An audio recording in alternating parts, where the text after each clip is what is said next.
ley. ¿Qué era una polis? La polis no era un estado. La polis era una comunidad de hombres y dioses. Y como tal, era un elemento más de la naturaleza, de lo que llamaban los griegos la physis. La polis nacía y moría. ¿Y quién componía esa polis? Los politai. Los politai eran los ciudadanos. Los ciudadanos tenían obligaciones para con la polis, para con la comunidad, para con los dioses, para con sus iguales. ¿Y cómo lo hacían? Pues imaginaos, las Panateneas en Atenas. Era el culto por excelencia a la diosa Atenea. O, por ejemplo, no podían en ningún caso vulnerar a los dioses, porque podían ser expulsados de la polis, es decir, de la ciudad. Y es que para los antiguos, el hombre se desarrollaba en la ciudad. No existía esa diferencia que, por ejemplo, Santo Tomás establece entre el buen hombre y el buen ciudadano. Para los antiguos, el buen hombre era siempre el buen ciudadano y no podía ser de otra manera. De hecho, don Antonio, en Teoría Pura de la Democracia, critica precisamente en torno a esta cuestión una idea recogida por los liberales como Benjamin Constant o Isaiah Berlin. Estos diferenciaron dos tipos de libertad, la libertad de los modernos y la libertad de los antiguos.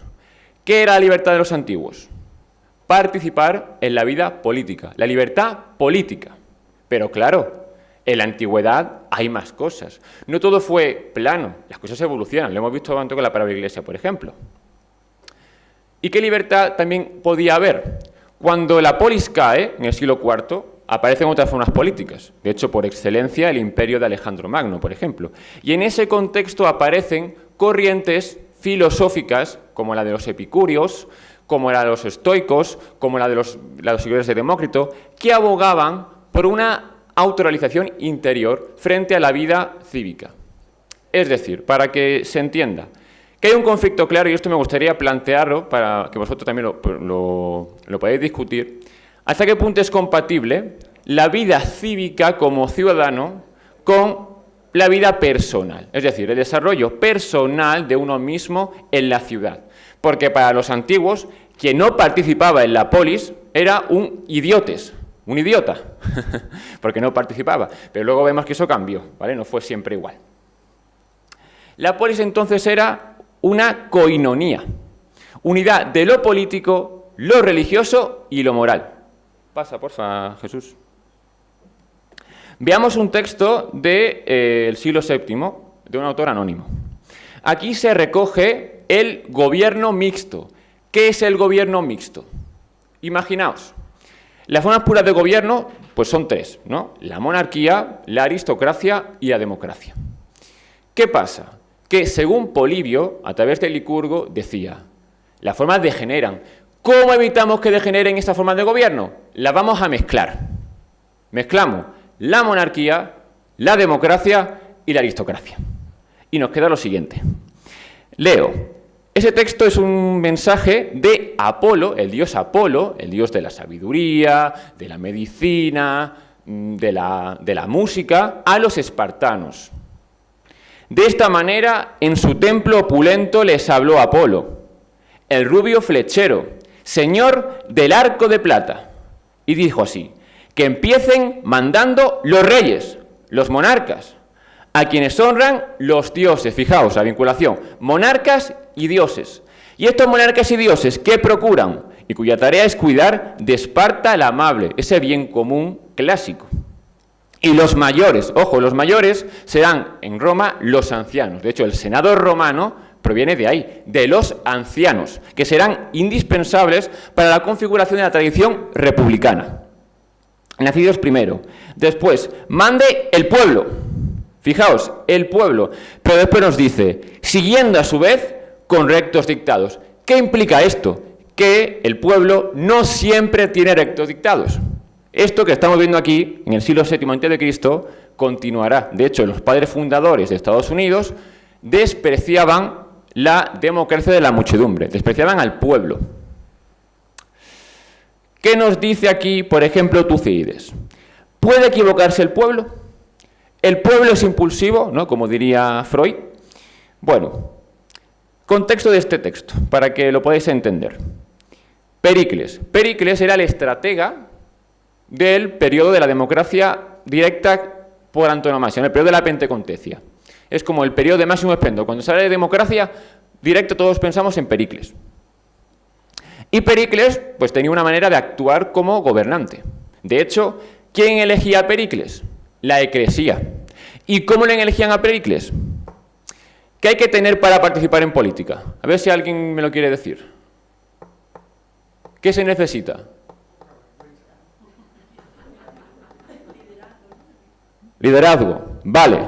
Pero ¿el ciudadano tiene tiempo para participar en política siempre? ¿O puede no tener tiempo?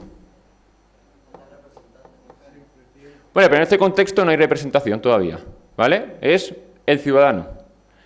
¿Puede siempre participar en política? ¿Qué puede impedir que participe en política? Sí, pero bueno, en este contexto los ciudadanos participan en política directamente. La religión, en este contexto no, porque como religión y política están unidas, ¿vale? Todavía no se ha secularizado. Para eso habrá que esperar mucho. La ignorancia puede ser uno, por supuesto, es verdad. Pero también una cosa importante, el tiempo libre. Si una persona trabaja, ¿puede asistir a la asamblea siempre? ¿Cómo consiguió Pericles que los ciudadanos participaran? ¿Y cómo se da el tiempo? ¿Y cómo se consigue eso? Pagándoles. ¿Cómo se llamaba eso? La mistoforía. Pagar por ir a la asamblea. Entonces, pues bueno, permitían que fuesen más ciudadanos. Lógicamente, también una cosa que hay que tener en cuenta. Participaban 30.000, 40.000, que eran los politai, los ciudadanos. Pero en la práctica, realmente no hablaban todos. Hablaban unos pocos. Eso es importante. Todos podían votar, pero hablaban unos pocos. ¿Vale? ¿Y qué dice Pericles? En vez de dejarse dirigir por el pueblo, él lo dirigía, puesto que nunca había buscado el poder por medios ilegítimos. Aquí se está refiriendo Tucídides a los tiranos del periodo arcaico, que daban golpes para, de manera populista, atraer al pueblo, ¿no? Justamente Pericles hace lo contrario, no es un populista. No necesitaba halagarlo, porque no era un populista. De hecho, gozaba de un respeto tal que podía hablar de los ciudadanos duramente y contradecirlos. De este modo, bajo el nombre de democracia, el poder estaba realmente en manos del primer ciudadano, es decir, en manos de Pericles. Aquí don Antonio, cuando habla de este texto, en Teoría Pura de la Democracia, dice algo muy interesante, y es que no debemos centrarnos en el número de gobernantes, es decir, si son 1, si son 2, si son 3, si son 4, si es el primero o si es el segundo, sino en los medios que tenemos nosotros para controlar a esos gobernantes. Por eso no se puede hablar de que en este periodo hubiera democracia, porque no había separación de poderes. Pero es fácil engañar al pueblo. Fijaos un texto de Heródoto. Aquí nos habla de que cuando un tirano de Mileto necesitó el apoyo para ir a la guerra contra los persas, Esparta no quiso. ¿Pero por qué Esparta no quiso? Porque su rey no quiso. ¿Y qué nos dice Heródoto? Que es más fácil engañar a mucha gente que a una sola persona. Y de hecho esto, por ejemplo, esto que mismo que dice Heródoto, está recogido incluso en Unamuno, que es más fácil engañar a la muchedumbre que a uno solo. Fijaos. Y ahora la tradición romana. Aunque podemos hablar de libertad política en la antigüedad clásica griega, no podemos hablar de tradición republicana todavía, porque no se había construido la manera que tiene el pueblo para delegar el poder y legitimarlo. ¿Y cómo se legitima ese poder según la tradición clásica romana? Leo, consuetudo legis vin obtenit. La ley se obtiene de la costumbre, es decir, la costumbre es el mayor control que tiene el gobernante. El poder nace del pueblo y se expresa en las costumbres. Y esas costumbres son las que garantizan el bienestar del pueblo, que a su vez es ley suprema. Fijaos, texto de Polibio. Donde sea costumbre y tradición ancestral venerar a los dioses, ¿os acordáis? Polis, comunidad de hombres y dioses, y esto se mantiene aquí. Honrar a los padres, reverenciar a los ancianos, fijaos, otra vez, antes eran los mayores, ahora son los ancianos.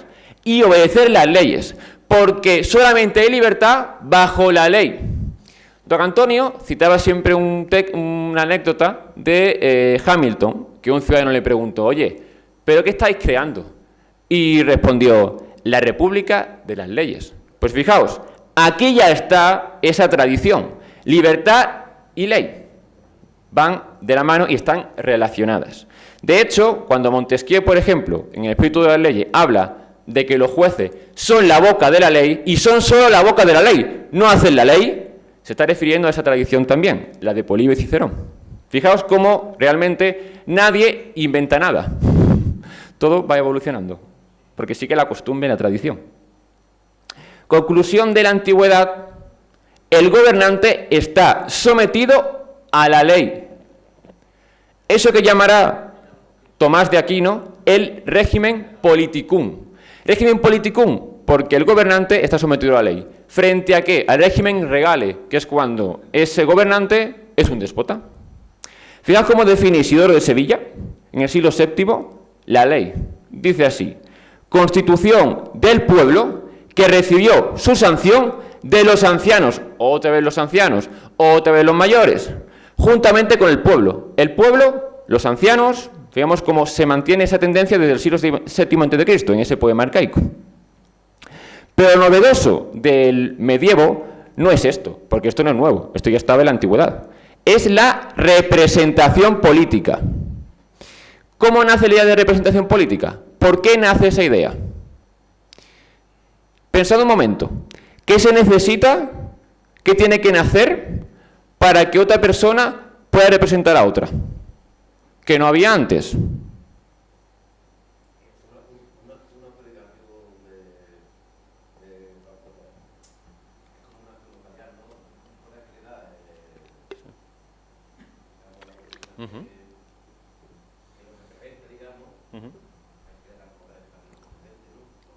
Sí, eso es.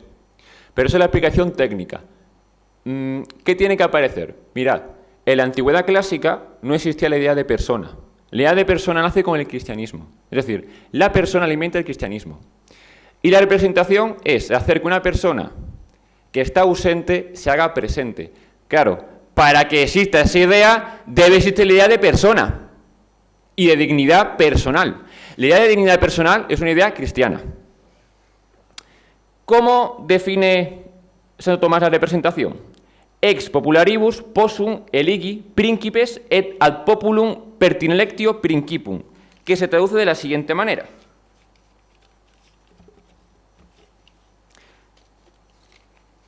Los gobernantes pueden ser elegidos entre los ciudadanos y corresponde al pueblo su elección. Fijaos que ya está aquí presente el hecho de que el poder es delegado por el pueblo a sus gobernantes. El pueblo elige a sus representantes. Y fijaos, Juan de París va más allá. Rex es a populi voluntate, es decir, el rey es voluntad del pueblo. Y el círculo se cierra con Marsilio de Padua. Marsilio de Padua recupera un adagio latino que nace en el derecho privado romano, por una discusión entre tutores, ¿no? Por un menor, que decía así: quod omnes tangit ad omnibus approbari debet. Lo que a todos afecta, todos deben aprobar. Esto se aplicó, claro que se aplicó, pero no se aplicó hasta el siglo XVIII en una gran república. Se aplicó en la Iglesia, en los concilios, en las órdenes religiosas, en las asambleas de las ciudades medievales. Y fijaos, en Estados Unidos, por ejemplo, aparece también, o se extiende esa idea de representación. Lo que decía antes el compañero del mandato de las instrucciones, ¿no?, del apoderamiento. Hay una anécdota que lo cuento en mi trabajo de fin de máster, que en un pueblo, en un condado, en un territorio, ¿no?, un gobernador quería subirse el sueldo, allí en las colonias americanas. ¿Y sabéis qué pasó? Instrucción del pueblo: usted no se puede subir el sueldo, usted no se lo va a subir. Y no se lo subió. Y de hecho, de ahí surge el conflicto con la Gran Bretaña. ¿Por qué le decían los británicos? Vosotros estáis representados virtualmente. ¿Y por qué decían eso? Porque en el siglo XVIII había ciudades en la Gran Bretaña, como Manchester, que no tenían diputados. porque había burgos podridos. ¿Qué eran los burgos podridos? Territorios que tenían representantes muy antiguos, que a lo mejor vivían 50 personas y seguían mandando representantes. ¿Qué pasaba? Que había ciudades con miles de habitantes que no mandaban diputados. Entonces, ¿qué decían los americanos? No es nuestro problema. Nosotros queremos un representante y darle instrucciones, porque así lo hemos crecido nosotros. ¿Qué pasó? Apareció un pueblo diferente. De ese pueblo de Gran Bretaña nació el pueblo estadounidense, el pueblo americano. Y aquí vemos ya una conclusión muy clara. La coerción legal solo se justifica si proviene de una autoridad civil legitimada por el consentimiento de la comunidad. Madison, aquí un texto del Federalista, recoge todo lo que he dicho hasta ahora, lo recoge, pero hay una cosa que es nueva, y es que lo aplica a un gran territorio. Vamos a leer. Dado que el pueblo es la única fuente legítima del poder, esto no es nuevo, ya lo hemos visto que está presente desde la antigüedad, y de él procede la Carta Constitucional, es decir, el pueblo tiene el poder constituyente y el poder destituyente, en virtud del cual las diversas secciones del gobierno ejercen sus competencias. Parece estrictamente acorde con la teoría republicana, tradición republicana romana, acudir a la misma autoridad originaria, es decir, al pueblo. El pueblo delega su poder en los gobernantes, que a su vez precisan del consentimiento de la comunidad para gobernar. Para terminar, quiero hacer una preguntita antes de leer estos textos. Antes he dicho que la idea de persona y de dignidad humana nace con el cristianismo. ¿Qué pasa si una mayoría, una voluntad mayoritaria que vulnera la costumbre, vulnera los derechos de una persona? ¿Cómo evitamos eso?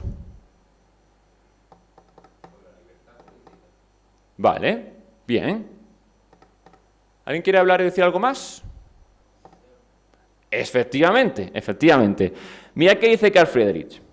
Si preguntamos cuál es la función política de una constitución, encontraremos que el objetivo nuclear de la misma estriba en la salvaguardia de cada miembro de la comunidad política. Proteger a cada miembro de la comunidad política. Recordáis que los miembros de la comunidad política clásica eran los politai, los ciudadanos.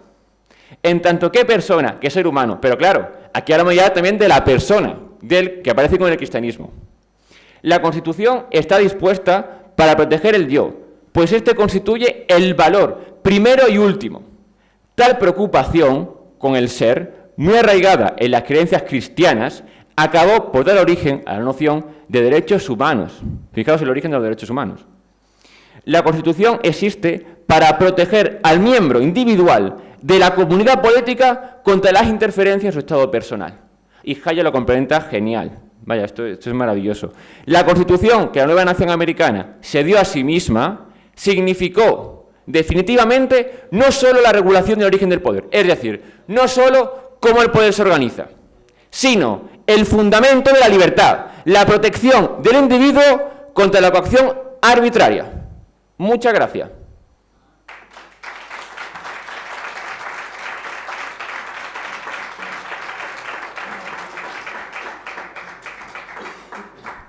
Luego, si queréis, si hacéis preguntas, pues bueno. Bueno, eso, David, luego al final, que ahora ya damos paso a...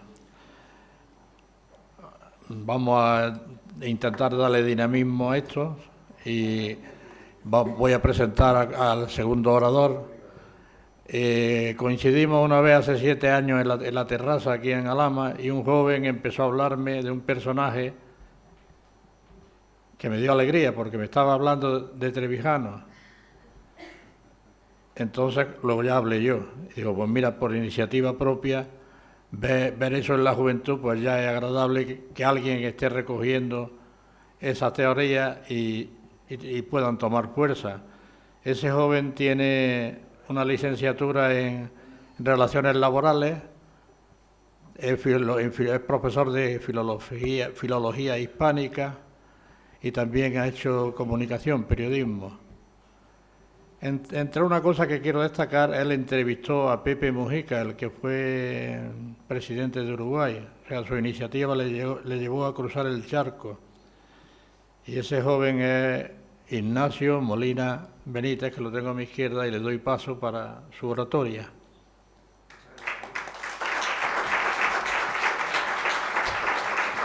Muchas gracias, Enrique. Bueno, Enrique es el hombre que se viene conmigo y nos calentamos la cabeza mutuamente. Siempre me habla de la experiencia de Trevijano, intenta siempre hacer análisis. Bueno, yo soy profesor interino y también soy conferenciante interino, porque Enrique me llama cuando fallan los demás. Digo, bueno, yo estoy aquí como los futbolistas que... ¿Aquí?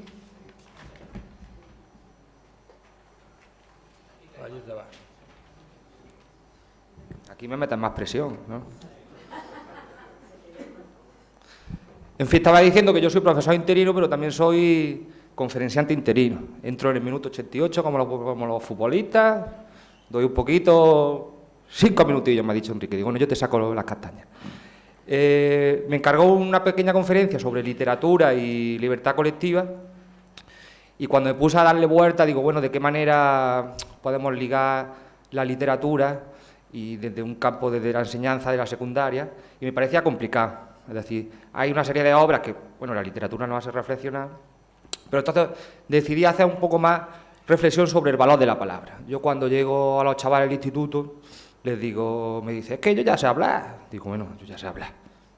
Y yo también. Digo, pero si tú quieres persuadir a tus padres para que te den 50 euros para irte de concierto, tienes que persuadirlos, tienes que convencerlos.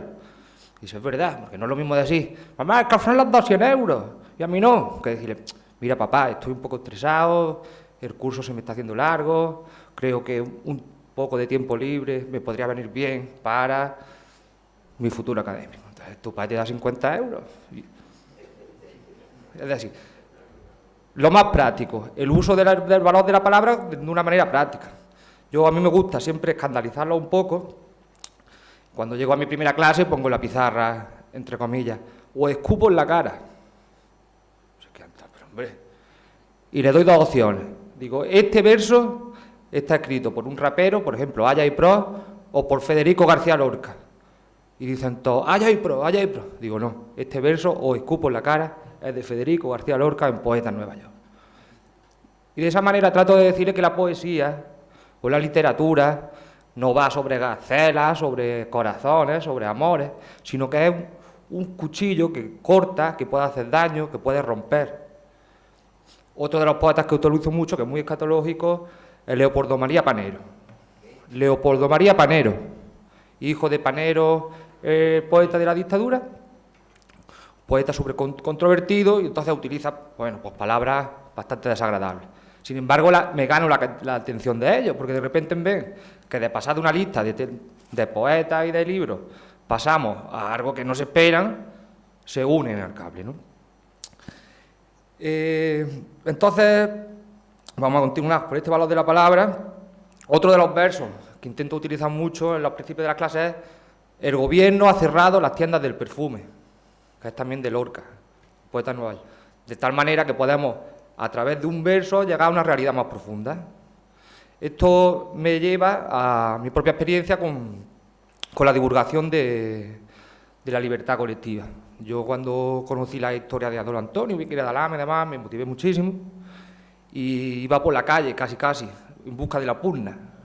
Decía, es que hay 1 contra 1. Digo, pues yo me pongo la camiseta de Trevijano y nos vamos a los bares con Gerardo, por ejemplo, que está ahí, o con mi amigo Asier, y vamos aquí a pelear. Lo que pasa es que con el tiempo me fui frustrando un poco. Es decir, me di cuenta de los problemas que tenemos a la hora de debatir, problemas elementales. Por ejemplo, yo leo mucho a Gustavo Bueno, me gusta mucho el filósofo, y habla, por ejemplo, de la diferencia entre opinión y valoración. Y ya dice mucho. Puede haber 45 millones de españoles con 45 millones de opiniones y no sirve absolutamente para nada. Y después nos explica. Bueno, pues una valoración es una exposición de hechos que finalmente termina precisamente con esa valoración, con esa interpretación. Una diferencia tremenda. Y por ahí van los tiros que sufrió. Por ejemplo, no nos ponemos una falta de humildad intelectual brutal en todos los estamentos, desde arriba hasta abajo. Nos ponemos a debatir y no nos ponemos de acuerdo ni en los hechos. Entonces nos ponemos a construir y el cielo hoy es azul y no nos ponemos de acuerdo que el cielo es azul. Y bueno, si un poeta puede decir, hombre, azul, para mí el cielo es amarillo, porque es la extensión de un sol tan grande que metafóricamente es un cielo amarillo, bueno, te lo compro. Pero si vamos a debatir y no somos capaces de ponernos de acuerdo en los hechos, no llevamos a ningún lado. Y eso es una de las cosas que más he palpado en el día a día en esa pugna. Por otra parte, bueno, estuve entrevistando, como comentó Enrique, a Pepe Mujica, tuve 2 días con él. Bueno, la entrevista que se publica el día 6 de agosto, el 8 de agosto, aquí en el Patio del Carmen.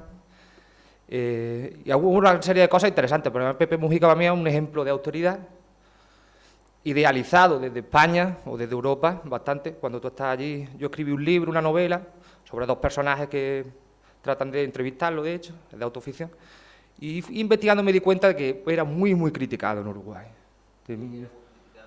Pepe Mujica. Había una serie de hechos, bueno, de corruptela y demás, y de hecho lo reemplazan desde el mismo partido. Y hubo una serie de cosas interesantes, por ejemplo, le pregunté sobre el valor semántico del silencio, y me dijo: el silencio es una forma de hablar, me dice, porque las comas tienen su significado, así.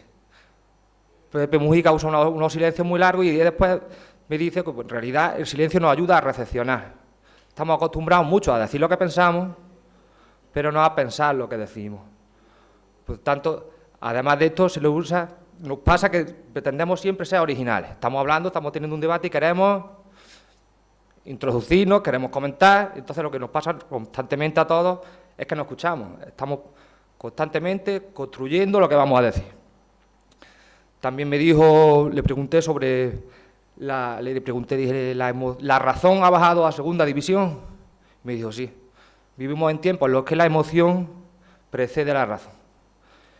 Y la neurociencia, muy lector de neurociencia, ha demostrado ese segundo cerebro que tenemos en el intestino y por eso, dice, decimos tantas cagadas, literalmente. Esas fueron las palabras de Pepe Mujica. Al otro día también estuvimos debatiendo sobre la democracia uruguaya, pues, paralelas, parecidas a la nuestra, y acabó reconociendo que era una democracia burguesa, tanto por la forma de representación y demás, pero sin embargo hay bastante más dignidad. Sí, bastante más dignidad, además de eso, en Uruguay que en España. Uruguay es muy pequeña, son 3 millones de habitantes, o por su propia idiosincrasia, o por humildad. Pepe Mujica. Vamos a seguir. En relación con otro tema que me parece importante, que está vinculado con la literatura y con la libertad colectiva, es la diferencia entre libertad de expresión y libertad de pensamiento. Hoy en día todos tenemos la capacidad de expresarnos por redes sociales, de ladrar, de decir lo que queremos, ocultarnos, pero sin embargo, por debajo tiene que haber una libertad de pensamiento que es la que nos hace que sirva la libertad de expresión. Esto mismo se lo pregunté a Gioconda Belli, una autora hispanoamericana muy famosa en la Universidad de Granada, y no me supo responder directamente. Para mí hay una diferencia básica y que es elemental, y es el trasfondo que tiene que haber debajo, como la base que nos permite que la libertad de expresión tenga sentido. Claro, en el país en el que vivimos, y yo como profesor, sé que tenemos bastantes problemas para encontrar esa libertad de pensamiento. Yo, por ejemplo, me dicen que dé una charla sobre la Constitución en un instituto, y lo único que puedo hacer es que me echen, básicamente. Entonces yo no quiero charlas sobre la Constitución. Sin embargo, yo tengo que dar un programa, tengo que divulgar una serie además de conocimientos, de leyes. Y entonces, la laureada Constitución tenemos que celebrarla y demás. Claro, nosotros nos pagan por divulgar un programa y nos tenemos que limitar básicamente a eso. Entonces, mi idea no es directamente enseñarle un vídeo de Trevijano, sino tratar de transmitir que la palabra tiene poder. Esa es la idea. La libertad de pensamiento, la libertad de crítica y la utilización de las palabras con fines. Es decir, yo les digo, no solo consiste en la capacidad de comunicarse, sino que nuestro cerebro se desarrolla con todo el caudal que tenemos léxico. Es decir, con la persona que más hablamos constantemente es con nosotros mismos. Machado decía, converso siempre con el hombre que llevo dentro. Entonces, la manera en la que nos hablamos nosotros, la manera que tenemos de construir conceptos, estrategias, es con nosotros mismos. Entonces, ahí está el valor de la palabra. ya no solo en comunicarse, sino en cómo se desarrolla nuestro cerebro a través del léxico, no solo individual, sino la capacidad que tengamos de formar estructuras, conceptos y enlazarlos.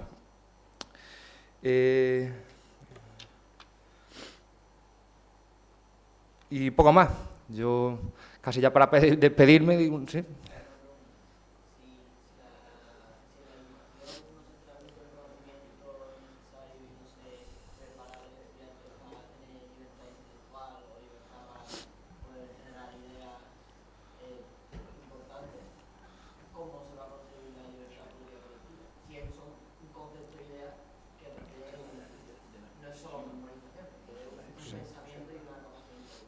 Sí, totalmente, llevo de acuerdo, totalmente contigo de acuerdo. Vale. La enseñanza en España actualmente es una lacra.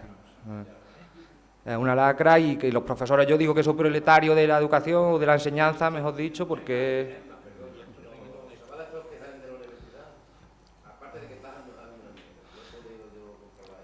La educación está mal, la enseñanza, y universitariamente también. Es decir, la universidad es una institución pública como tentáculos del propio Estado que llega, es decir, está totalmente controlada.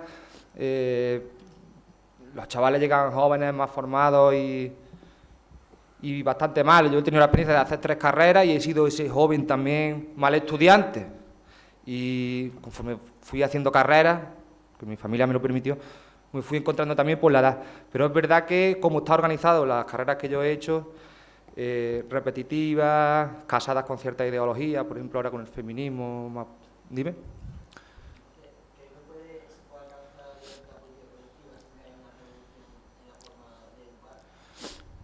Ahí está la idea, la revolución en la forma de educar, pero es que vamos en dirección contraria. Y cada vez que hay un cambio de gobierno, hay una nueva ley que deroga la anterior y cada vez el profesor está más limitado. Nosotros tenemos una serie de programaciones súper tediosas, con criterios, con una especie de puzzle que lo que hace es limitar totalmente. Yo la verdad es que no soy idealista respecto al futuro de la libertad colectiva, soy realista, creo que se van dando pasos poco a poco, pero a corto plazo no lo veo, la verdad. No... Dime.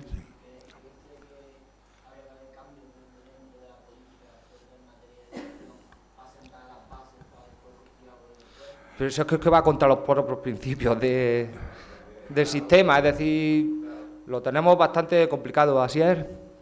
Por favor, una pregunta. ¿Has terminado tu ponencia? Yo sí, podríamos... Vale. Entonces, sería bueno de que te sentaras aquí. David, por favor, sí, vente aquí adelante. Yo le voy a dar un aplauso, ¿eh? Sí.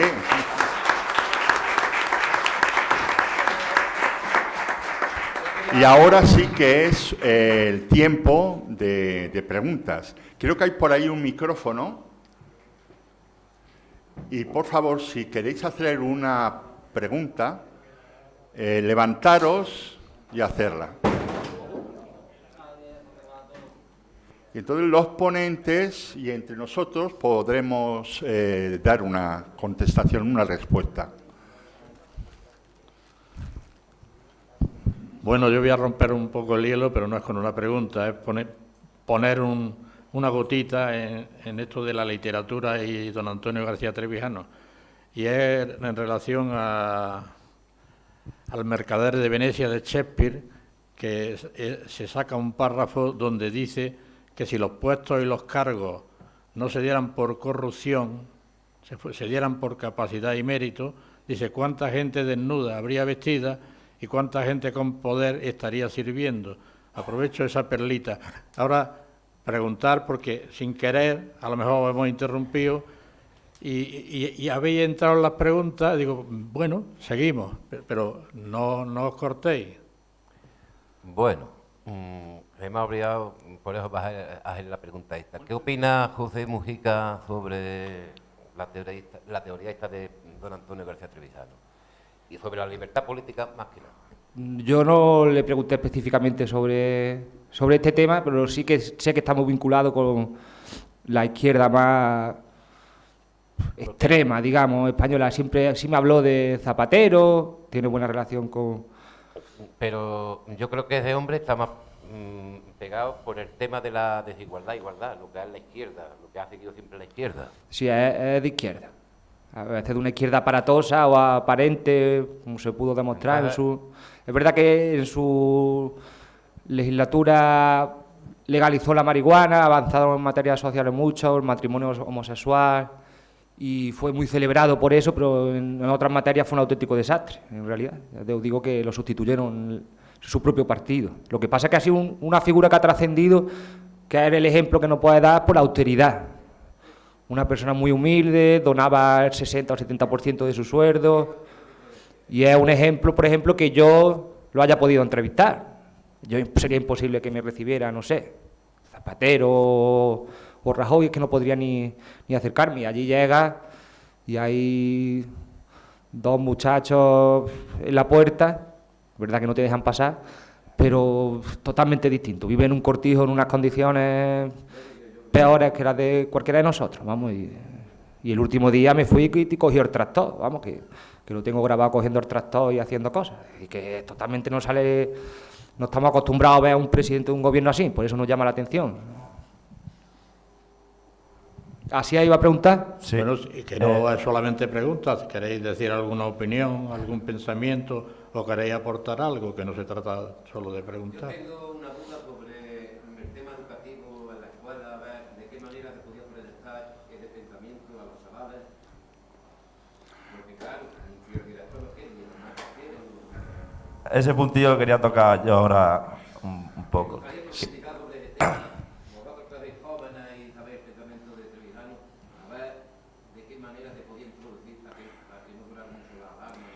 Siguiendo el turno, como tú ya has hecho tu pregunta y alguien de atrás tenía otra pregunta, ahí tiene el micrófono. Por favor, sí. Ponte de pie Bueno. para que... Buenas. Hola. ¿Qué pensáis vosotros, bueno, teniendo un docente aquí, de la idea de que una educación tan acotada limite el pensamiento y genere una sociedad más manipulable, y de que estimular que el estudiante, que el alumno genere su propia educación a raíz de su propio pensamiento crítico? Si eso podría estimular un camino hacia la libertad política, podría ser un puente hacia ello. Por una parte, el diagnóstico lo has hecho tú, pero es que es totalmente idealista lo que se propone. Es decir, es que vivimos en unos tiempos, no sé, ya mi generación es la de transición hacia la digital, hacia la generación X, me parece que era, o ¿cómo era la última? La X.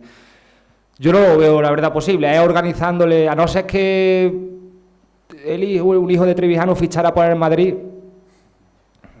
o una hija por mujeres y hombres y viceversa, o se fuera a la isla de los famosos y ahí, de ahí, es que lo veo totalmente imposible, vamos, es que no hay... Yo fui un alumno mediocre también en el instituto, yo lo reconozco que es una edad muy complicada y que el entorno en el que vivimos tecnológico es que lo complica muchísimo más. Las redes sociales, el entretenimiento... Antiguamente Gerardo a lo mejor no puede hablar, tenía que coger un libro porque lo único que podía hacer a lo mejor es pegarle piedra a una farola. Dice, bueno, pues voy a coger un libro porque es el entretenimiento que tenemos hoy con TikTok y es casi imposible que se concentren. Yo, por ejemplo, les digo, mira, si tenemos 20 minutos buenos de clase, dedicamos el resto a escuchar música. Así se lo digo. Les pongo música relacionada con poesía o a Camarón, letras de Lorca. Digo, 20 minutos buenos y terminamos la clase. Y a veces los engaño y hacemos 15 minutos, 20 buenos.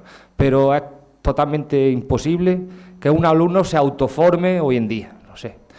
A lo mejor la institución libre de enseñanza a finales del siglo XIX, a principios, con el vínculo con la naturaleza y con otros estímulos quizás sería posible, pero yo hoy en día... A no ser, bueno, así es que he estudiado en un instituto, bueno, un colegio más elitista, quizás la forma de educar era, o las posibilidades que tenían eran distintas, estaban pues más cogidos, ¿no?, más sujetos. Pero hoy en día, por mi opinión, es prácticamente imposible. Yo creo que realmente el régimen del 68, en su estado, lo que crea son ciudadanos para el régimen del 78. Entonces, yo creo que es imposible hacerlo desde la educación. Otra cosa es que yo como profesor, dentro del aula, pueda pues dar semillitas, ¿no? Y influir en mi pequeño grupo de clase. Pero eso no va a influir en todo el instituto ni en todos los institutos de España.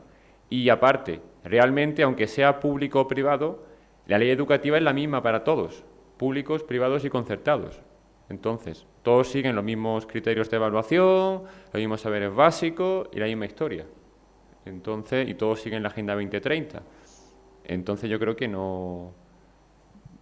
Como no sea una educación alternativa ajena al Estado, organizada por la propia sociedad civil, pues quizá por ahí se podría hacer. Ahora, ¿cómo se organiza eso? No lo sé. Yo creo que la hegemonía cultural que necesitamos para que todo esto sea una realidad es un camino largo para conquistar. ¿Por qué? Pues porque el régimen del 78 tiene el control de todo. Tiene las voces disidentes como la de don Antonio García Trevijano, apartado en el ostracismo, y su pensamiento no se divulga ni en universidades ni en ningún centro escolar.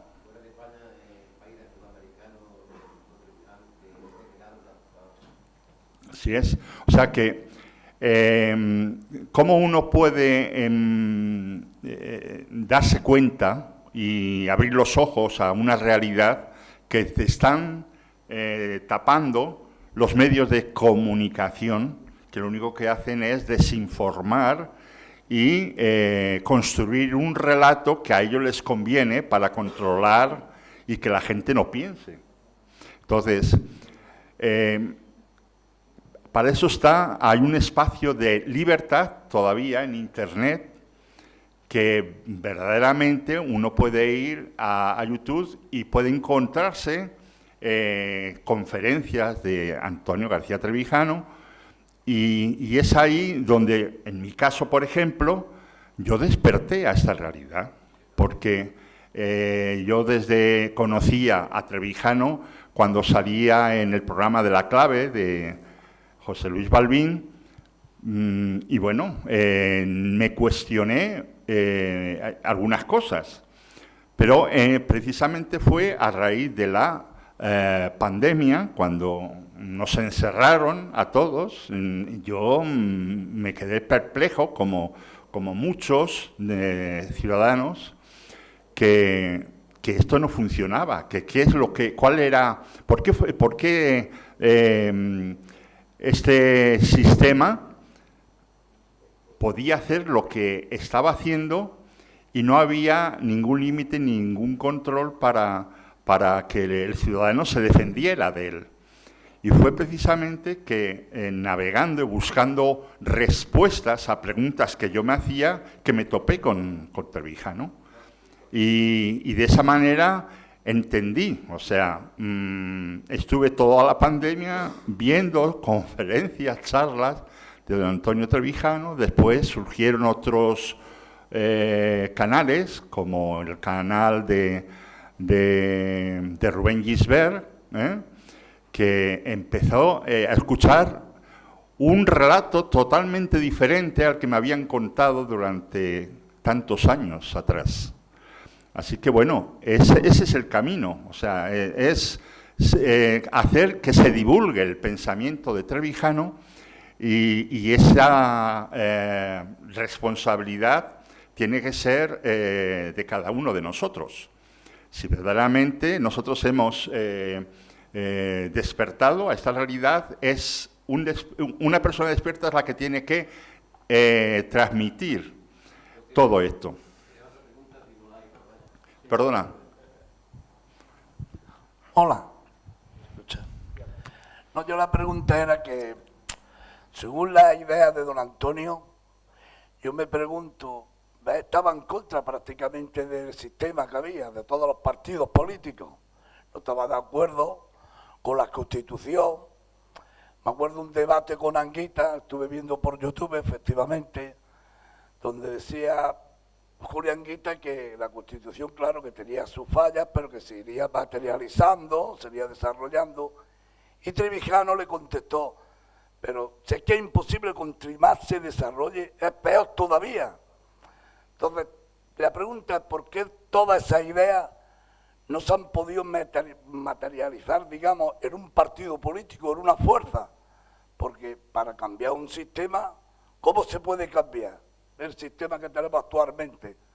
Como no sea a través, pues, de un partido político. ¿Por qué todo eso no se ha podido? Entonces Trevijano, mejor dicho, no lo pudo hacer y ahora su legado no se puede, porque yo prácticamente en lo poco que he leído estoy bastante de acuerdo con su idea, pero ¿cómo se puede luchar contra un sistema como el que tenemos? A no estar de acuerdo. Luego, otro pequeño, está hablando el primer oponente de liderazgo, no sé, yo no entiendo, que creo que ha metido a Casidoro de reina, ¿no es? ¿Perdón? ¿A Casidoro? Heródoto. ¿Perdón? Heródoto.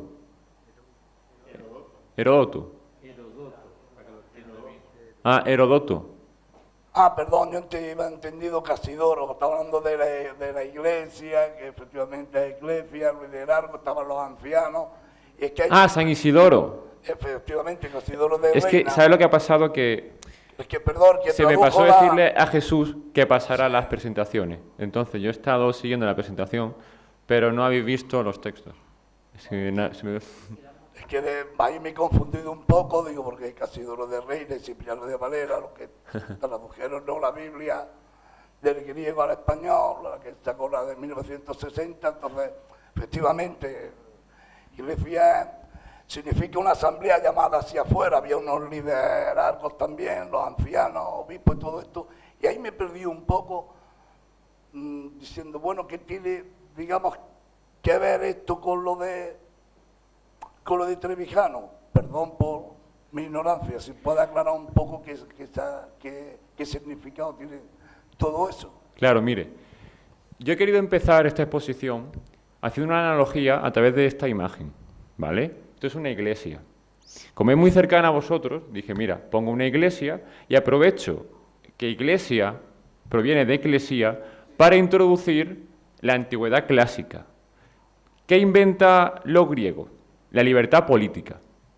Entonces, yo he usado ese ejemplo de la iglesia y de la eclesía para explicar cómo se ejercía la libertad política en la democracia ateniense. Sin embargo, a la vez, he comentado que don Antonio rechazaba ese modelo porque no había control de los gobernantes. De hecho, habla del primer ciudadano, es decir, habla de que Pericles era el primer ciudadano, es decir, el único ciudadano, porque hacía lo que le daba la gana, digamos, así diciéndolo de manera un poco bruta. Entonces, a partir de ahí, hemos evolucionado a la tradición romana que justifica la república, ¿vale? La salus publica romana est. O sea, la ley a partir de la tradición justifica la obediencia que permite el bienestar del pueblo. Entonces,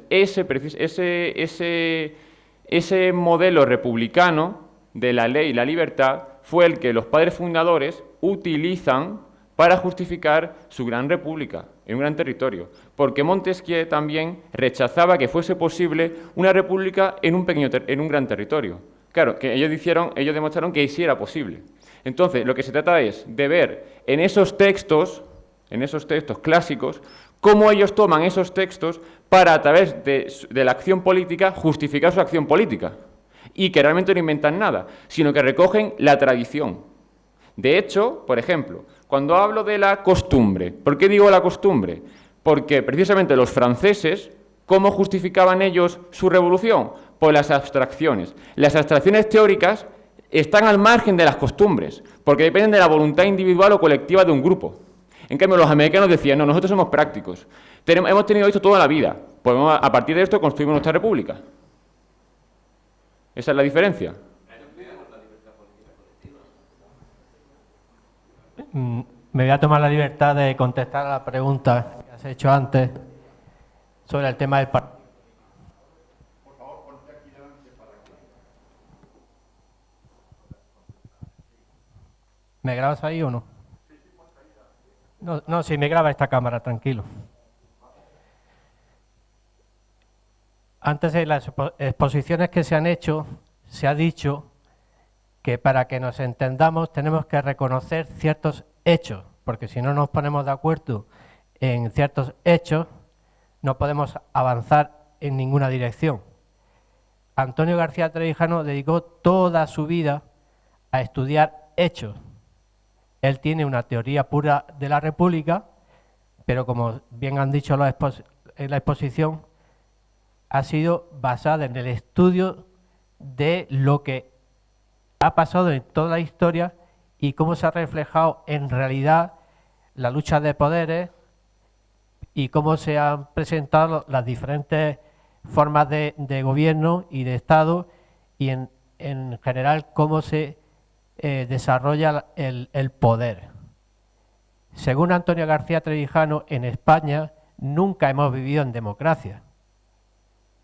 En la época de Franco teníamos un dictador y después de Franco se repartieron unos pocos por consenso entre esos pocos el poder hasta llegar a lo que tenemos hoy, que es una oligarquía de partidos o partitocracia. ¿Qué significa? Que el pueblo no tiene ningún poder. Si entra un partido político en este sistema, va a tener todo el poder.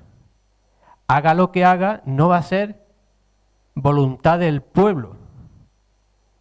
Va a ser lo que quiera hacer ese partido político, que podrá ser bueno o malo. Pero el pueblo va a seguir sin tener el poder. Eso es un hecho. En este sistema actual, y esta discusión la he tenido con otros colectivos, aquí está hoy un amigo, Antonio, que pertenece a una asociación de autónomos, que se preguntan por qué vivimos como vivimos. ¿Por qué pagamos más impuestos que en ninguna época de la historia de la humanidad? ¿Cómo es posible? ¿Cómo tenemos esta falta de derechos y libertades y cada vez se nos recortan más? Cuando entra un partido político en el poder, en este sistema, no hay límite ni control por parte de los ciudadanos, haga lo que haga. Y imaginemos que entra un partido político que quiere poner en práctica lo que decía Antonio García Trevijano y devolver el poder al pueblo. ¿Tú te crees que un partido político, una vez que esté en el poder, se va a pegar un tiro en el pie? No. ¿Va a soltar el poder? No. ¿Va a dar el poder al pueblo? No. Es más, en este sistema actual, en el Parlamento, para que se haga una ley que vaya en esa dirección, y en esto hay una gran discusión entre los reformistas y los rupturistas.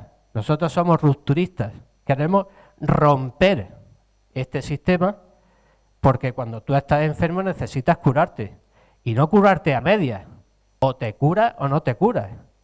Es como una mujer, o está embarazada o no está embarazada. Nosotros queremos un cambio porque España no va bien.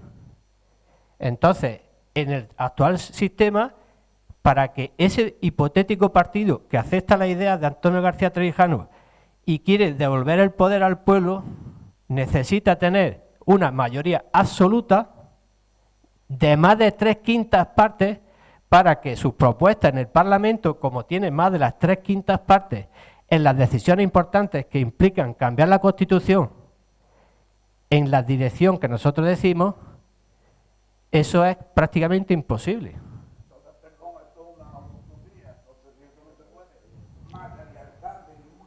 Claro que se puede.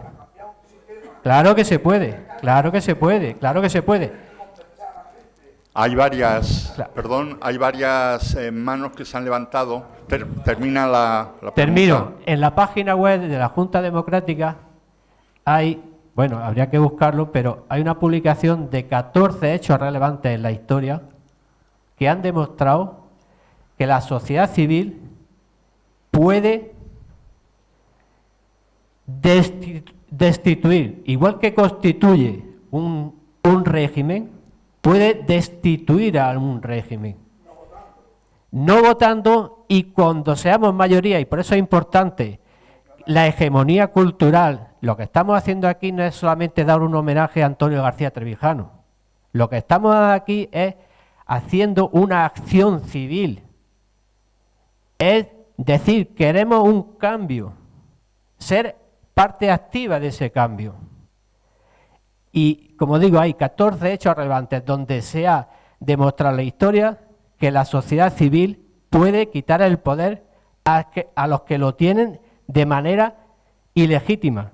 Porque si nosotros no queremos dárselo, ellos podrán usar la fuerza contra nosotros, pero será ilegítimamente.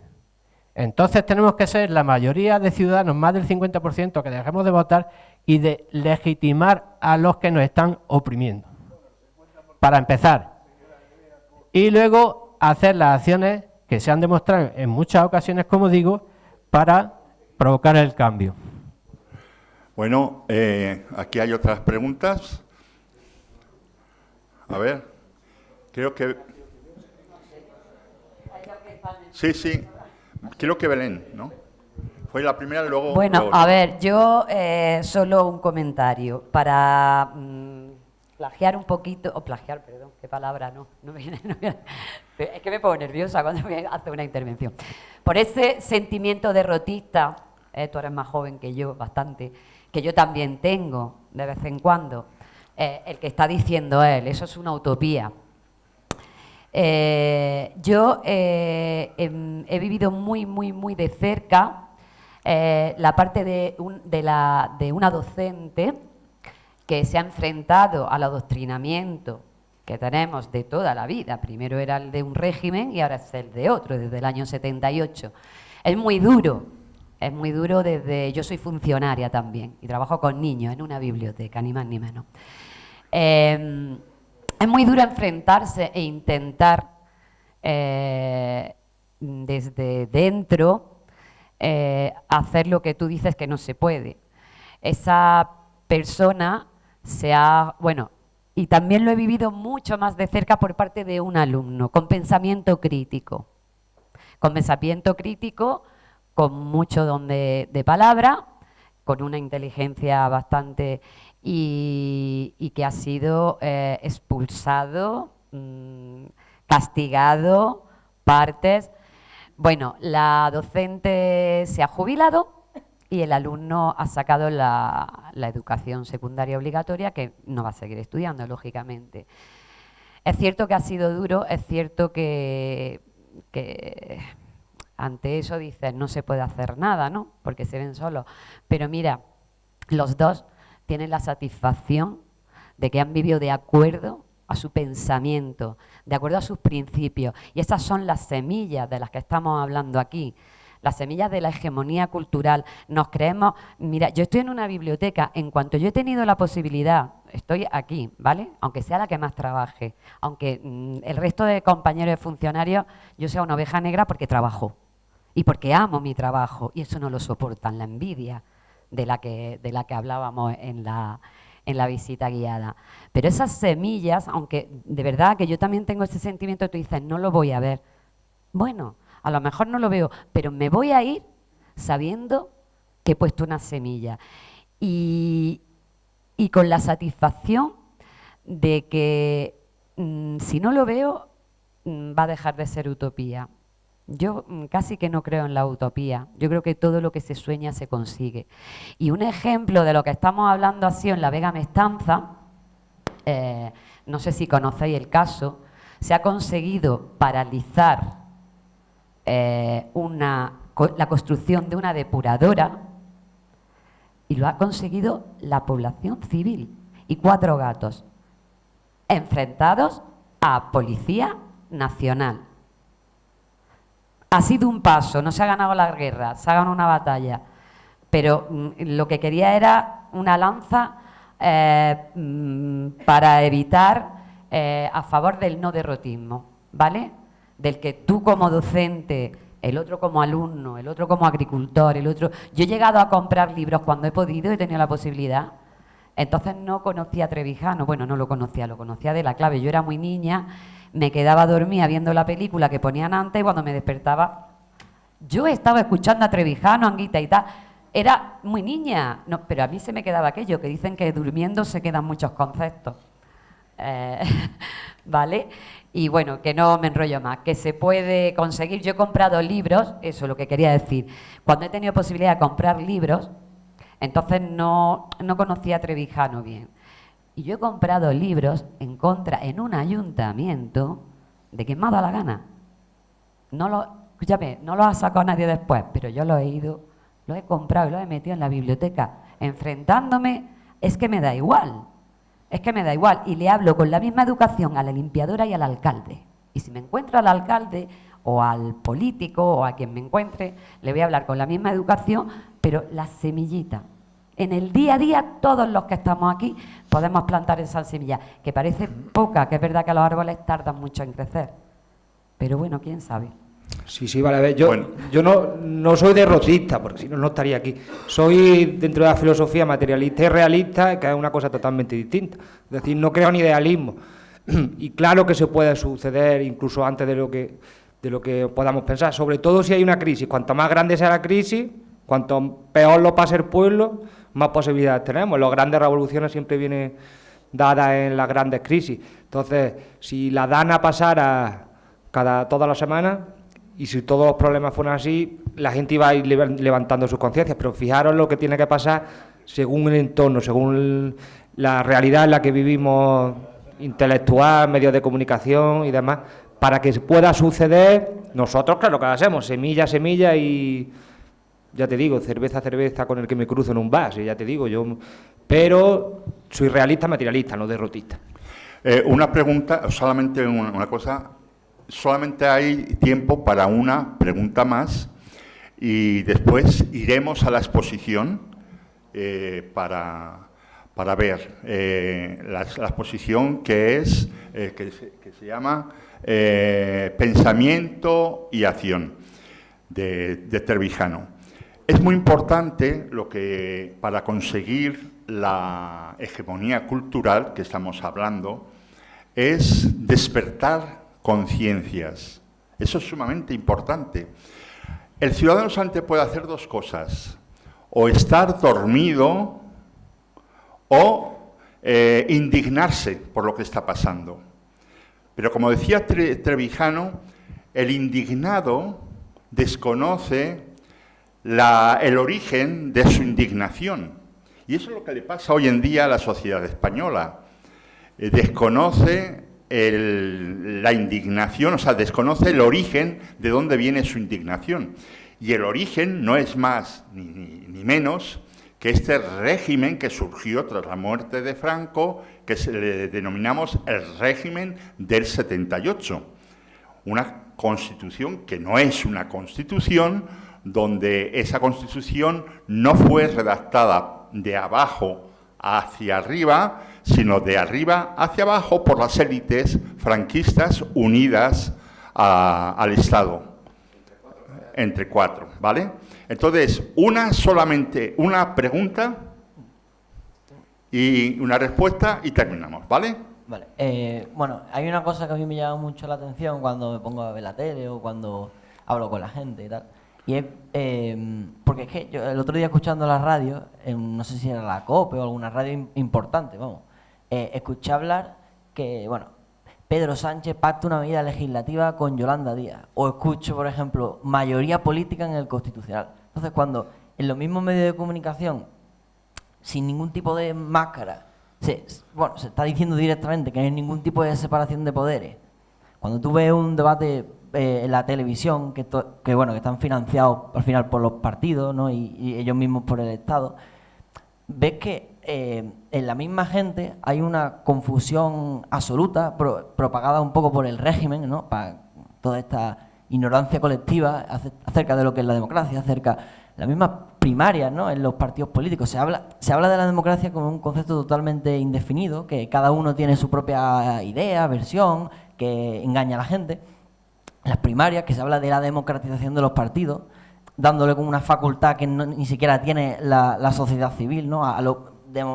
Diciendo ya directamente que el que pertenece a un partido tiene una serie de facultades y tiene una serie de facultades y de libertades que no tiene la sociedad civil. Entonces, cuando estabas hablando de Gustavo Bueno, me parece interesante, porque él habla de la izquierda indefinida en su libro que es El mito de la izquierda.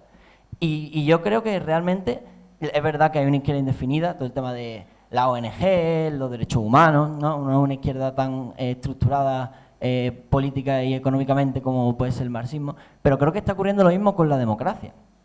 Al final se está convirtiendo en un concepto totalmente indefinido, totalmente subjetivo y que al final se utiliza un poco como una herramienta, tanto imperialista por parte de países europeos para justificar invasiones en otros países, vamos a aplicar la democracia en Irak o donde sea. También creo que internamente en los países como España se utiliza para defender el régimen. Al final yo te digo, no, es que si usted no me vota a mí, usted está poniendo en riesgo la democracia. Entonces al final se utiliza como un poco una herramienta para engañar a la gente y para legitimar algo que no es legítimo. Y creo que es algo que está totalmente propagado y que cada día que se habla, cada cosa que se hace, cada programa político, cada intervención en un medio de comunicación, al final lo que hace es crear más confusión y se crean mentiras sobre mentiras. Entonces yo lo que yo quiero ir ahora. El principal problema que yo veo en la sociedad ahora mismo para alcanzar la libertad colectiva es que hay una indefinición absoluta y una confusión absoluta de todo. O sea, lo técnico se ha reemplazado por subjetivismo, se ha reemplazado por ideas totalmente indefinidas y creo que es muy difícil concienciar a la gente de ideales técnicos, jurídicos y que la gente verdaderamente entienda de lo que habla, porque si no puede venir mañana un político y decir que si no me vota a mí no eres demócrata, o decir que, por ejemplo, Pedro Sánchez ahora que ha puesto 15 medidas contra la corrupción y una de ellas es que la Fiscalía controla la UCO y él controla la Fiscalía. Pero claro, la gente lo cree. Entonces, ¿cómo vas a perseguir la libertad colectiva si la gente se cree tonterías? Bueno, buena respuesta la que has hecho. Creo que más que pregunta ha sido una reflexión con la que estamos de acuerdo todos, que la confusión... Sí. ¿Me va a permitir una última intervención? Muy breve. Va. Sí, se me oye bien.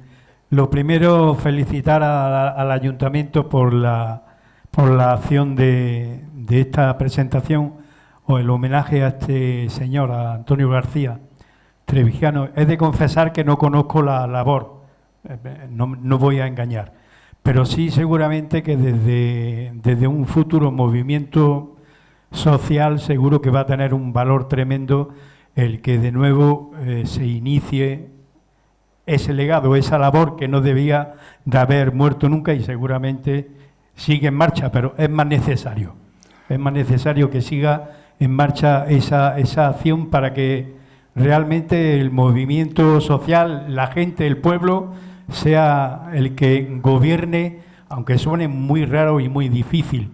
Desde los representantes de la docencia quería no preguntar, sino solamente exponer que sería muy importante que no ceséis, puesto que también vosotros sois el poder de la comunicación y el poder de la información. Estamos de acuerdo que posiblemente haya grandes vetos y grandes cortes en la libertad a la hora de enseñar, estoy segurísimo. No creía que era así, pero hoy me he dado cuenta de que posiblemente eso exista. Y ya últimamente solo mandar una pequeña reflexión. Los que estamos aquí yo creo que podemos felicitarnos porque estamos bastantes personas. Pienso que ha sido un éxito. Invitar a que esto se continúe, estas acciones se continúen. Si no posiblemente estrictamente con el tema de la palabra de don Antonio García Trevijano, bien con el tema de que la gente siga estando informada, se movilice, se culturice. Somos los primeros que ponemos el muro, el gran muro que tenemos para luchar contra lo que tenemos, lo tenemos en nuestras propias carnes, puesto que somos nosotros mismos, y ese es el que tenemos que aprender a ir eliminando poco a poco. Solamente eso, y repito, 1000 gracias por la oportunidad. Muchas gracias por esta aportación final y daros las gracias a todos por vuestra asistencia. Si queréis conocer, algunos han conocido a la figura de Antonio Trevijano, me consta, porque algunas personas con las cuales yo he traído desde Málaga han conocido la figura de Trevijano desde hace 2 días y han sido cautivados por su pensamiento. Pues tenemos la oportunidad de profundizar más en la exposición que está abajo, que es pensamiento y acción. Porque solamente nos podemos poner en acción cuando hemos reconocido el origen de nuestra indignación y cuando conocemos cuál es el origen, entonces la indignación baja y nos ponemos a la acción. Esperemos que tomemos ejemplo de las acciones de Trevijano y quiero deciros que esa jornada ha venido para que cada año se repita. El día en que nació la libertad, el día del aniversario del nacimiento del gran don Antonio García Trevijano Forte. Así que bueno, muchas gracias por vuestra asistencia y nos vamos directamente a la exposición. Perdonad un momentillo que yo no me quedo a gusto porque estamos muy a gusto y es gracias a vosotros y por eso quiero daros las gracias a vosotros y a Antonio García por haber nacido aquí.